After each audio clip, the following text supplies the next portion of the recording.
So the phone is ringing, and that's Dan Turk. I will get it. Hello there, Eli. Good to see you. Sound is up. Excellent. Hi, Excellent. good to see you too, Dan. Yes, yes. Things are well with you, yeah?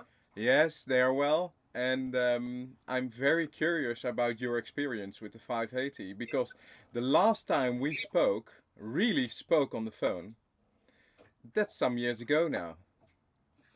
It has been a long time, hasn't it? Yes, because I think I was in the early stages of building the 580. Yes.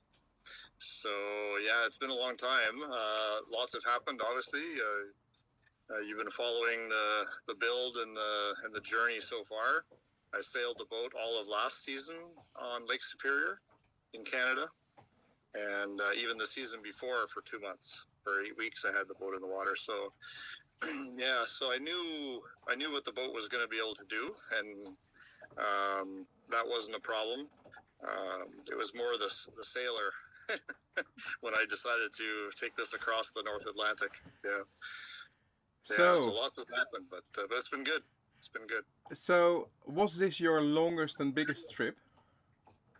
Absolutely. Yeah, so far it has been, yes. And especially solo as well, right? So solo, yeah, this is my inaugural mission. Yes. So you're probably baptized now. That's correct. Yes. Yeah. Wow!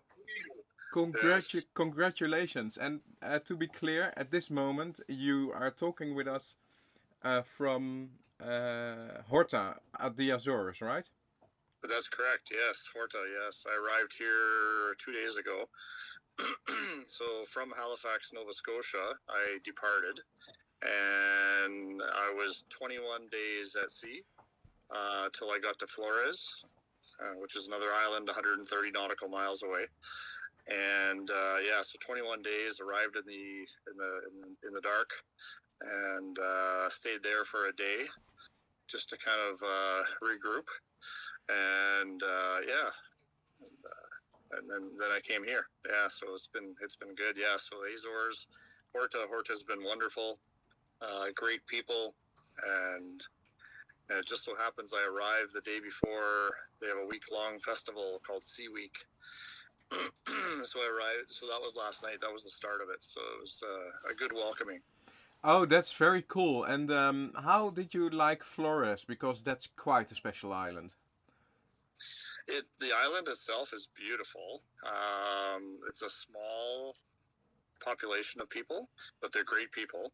Um, the port where you go into is, well, anyway, the one on the southeast side is a commercial port, mainly for fishermen and such. They're rebuilding the whole pier because I guess 2018, 2019, big hurricane destroyed the pier that was there, just totally destroyed it.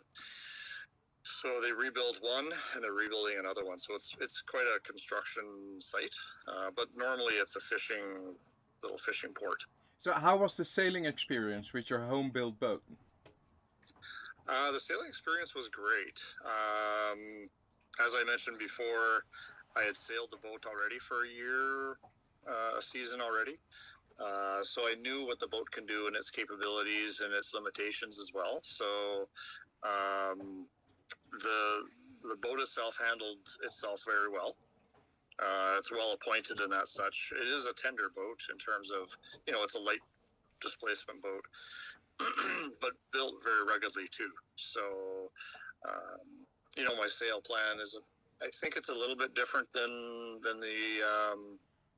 the class association sails.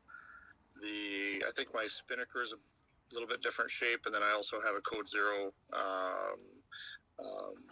Genoa, whatever you want to call it, which is a definite requirement for sure, because that gives me the ability to have some power in that jib up front, in the light airs, and then also be able to run on a beam reach nicely with full main and that Code Zero. So that's been pretty key.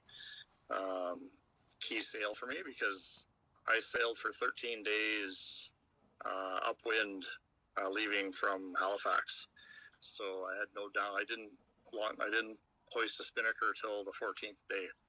Yeah, so it's been challenging in that respect because this boat wasn't designed for that type of point of sail. So but that helped for sure. So, but that's part of the perseverance and the challenge of doing something like this, right? So when Don asked me, if I was to participate in any of the class association races, how would I get my boat to Portugal? I said, well, I would sail it, of course. Well done, well done. And the home front, are they happy with you? Yeah, like my family at home. Yeah. Yeah. I mean, they miss me and I miss them. That's one of the really tough parts about this is being away from them. But we've been in contact throughout the journey through a satellite texting device. Not a phone, but just texting back and forth. So multiple times a day, texting my family, my daughters, my wife and friends and family all over the country, and then also 2 or 3 of the 580 builders are also on that texting app that I have. So they've been keeping in contact with me, and then posting stuff to our community building group as well. So it's been good. And it's been, even on that respect. So the 580s support team, we'll call it, they've been great. But also I've linked up with a gentleman from Nova Scotia, from Halifax, Edward. He's a GGR racer. I know him. Yeah. I forget his last name. Starts with an Edward W. Walentowski. Yes, very good, Eli. Very good. Something like that. When I arrived in Halifax, he showed up the next morning and gave me a good greeting, and he ended up inviting me to his house a couple times while I was there during the week, and we had some nice conversations and coffee. And so anyways, he was part of my weather routing team as well. So he was giving me, his perspective and his background experience on weather routing as well. So that helped a lot because 3 or 4 days into my journey, a tropical depression developed. And coincidentally, the depression's name was Don. So I was trying to avoid Don the whole way.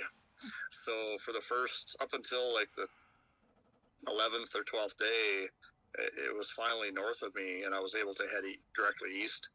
So that was pretty challenging, and his experience was paramount for sure. So you have been taking care of yourself on your boat, and what is the biggest thing you are changing after your experience for the next leg?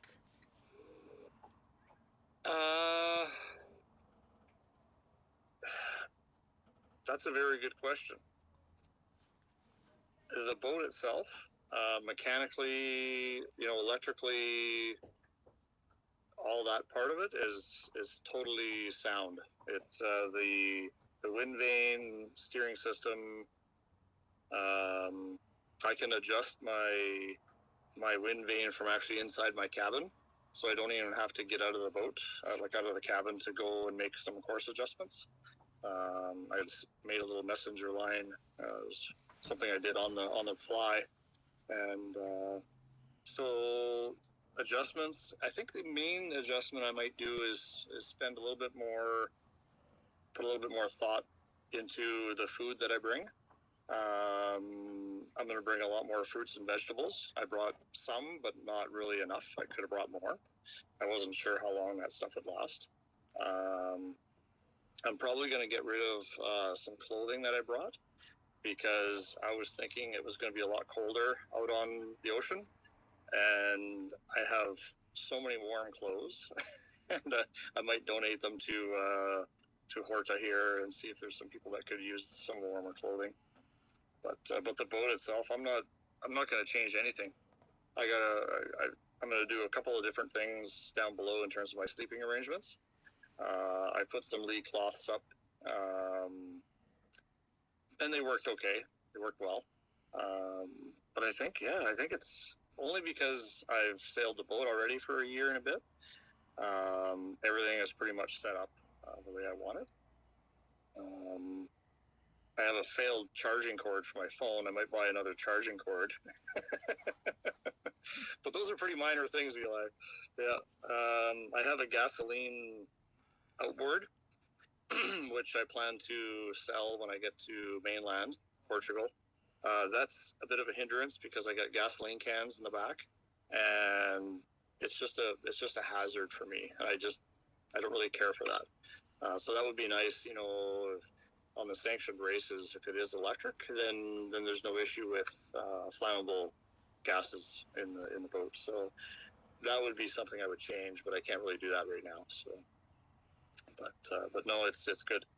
I mean, the boat is, as I mentioned, the boat is pretty dynamic, so it moves around a lot. I would probably add some more handholds, a few more down below in a couple of different spots, and maybe one or two here in the cockpit. But just little things like that, Eli. There's not a lot I need to do.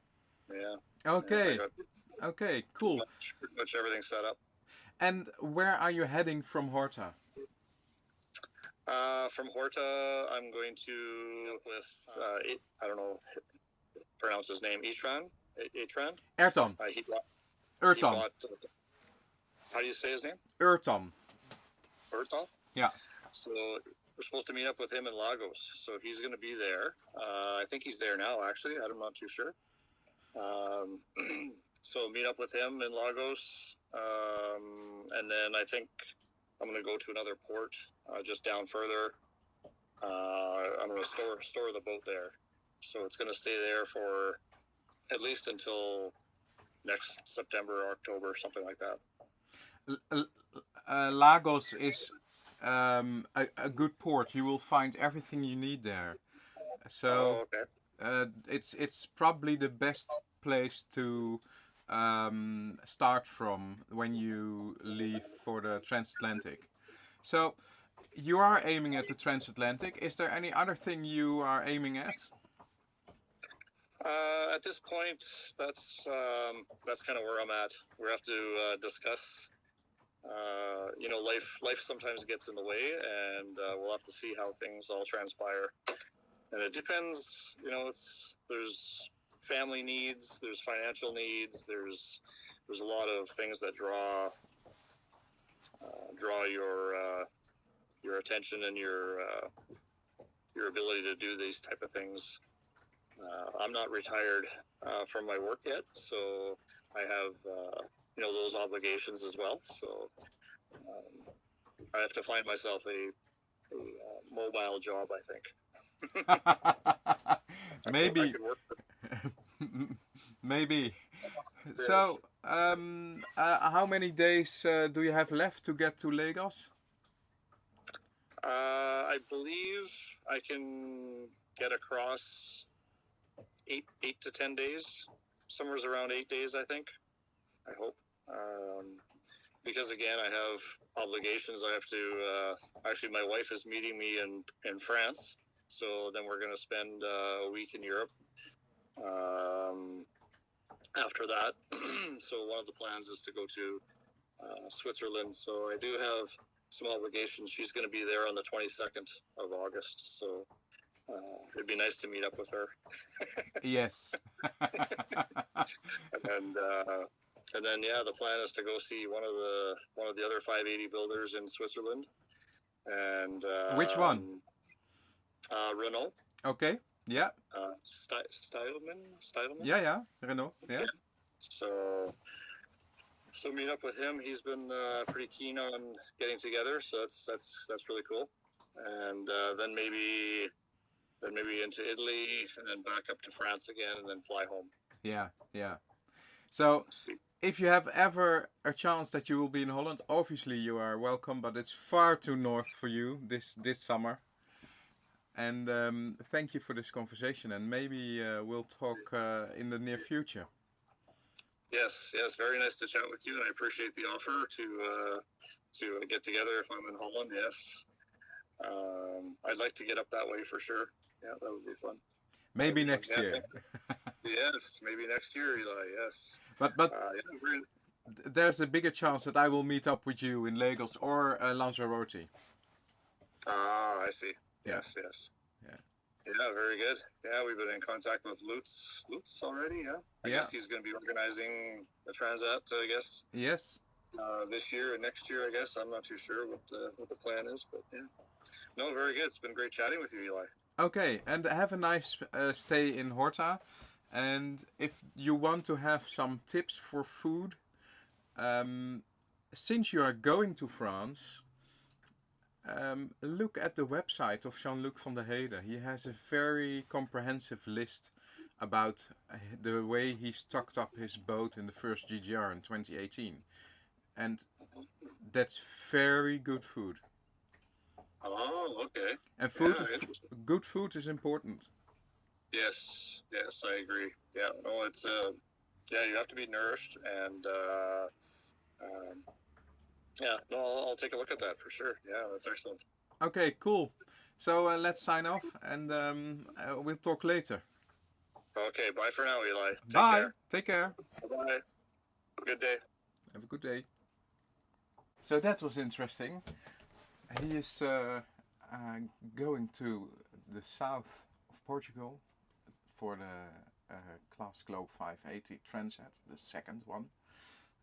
If you want to know how it looks like, in our channel, the Cool Nautics International, the Cool Nautics channel, the channel where you will be seeing this, there are a lot of small day reports from the first ramp up to the transatlantic race with the Classglobe 580. Okay, thank you very much. If you liked it and seen it so far, please consider giving us a like. It would really help us, and maybe you want to subscribe.